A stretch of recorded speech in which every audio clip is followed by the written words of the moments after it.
انسانی زندگی کا یہ سب سے بڑا المیہ ہے جب اس کی عقل، اس کا شعور، اس کی ریشنالٹی، اس کا فلسفہ، اس کی منطق،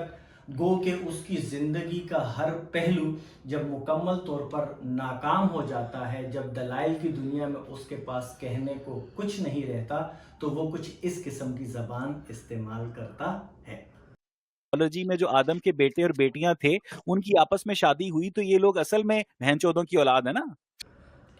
اب یہ بیسکلی طور پر ان کا علم بول رہا ہے، ان کی تربیت بول رہی ہے، ان کے اندر کا انسان یہ بات کر رہا ہے۔ اگر آپ نے علمی میدان میں بات کرنی ہے تو بات کریں، دلائل کی دنیا سے دلیلیں لے کر آئیں، لیکن ہمارے استاد کہا کرتے تھے کہ جب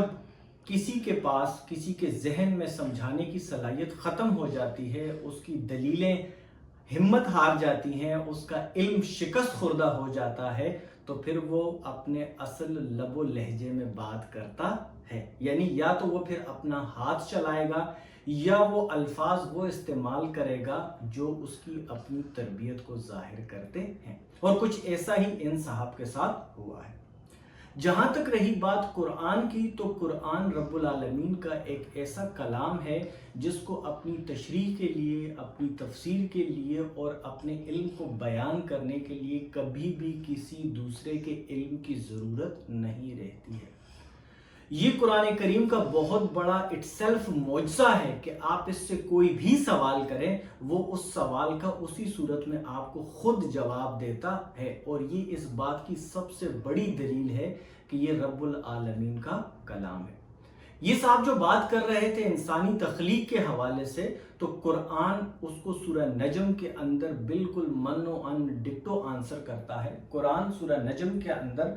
کہتا ہے ذالک مبلغہم من العلم، یہ جس بات کی تبلیغ کر رہے ہیں، یہ جس بات کے بارے میں بات کر رہے ہیں، ان کی علمی سطح ہی اتنی ہے، انہوں نے اپنی زندگی سے یہی کچھ سیکھا ہے۔ یہ کیونکہ بہت چھوٹے ذہن کے مالک ہیں، علم نہ ہونے کے برابر ہے، دلائل کی دنیا میں ان کے پاس کچھ نہیں ہے، یہ ہر میدان میں مکمل طور پر شکست کھا چکے ہیں، سو اب یہ وہ لب و لہجے استعمال کرتے ہیں جو کہ ان کے اپنے اندر کی غلاظت ہے۔ اب قرآن کہہ رہا ہے کہ ان کی علمی سطح اتنی ہی ہے، اور آپ دیکھیں کہ یہ کئی سو سالوں سے سلسلہ چلا آ رہا ہے اور اسٹل قرآن اس کو من و ان بیان کرتا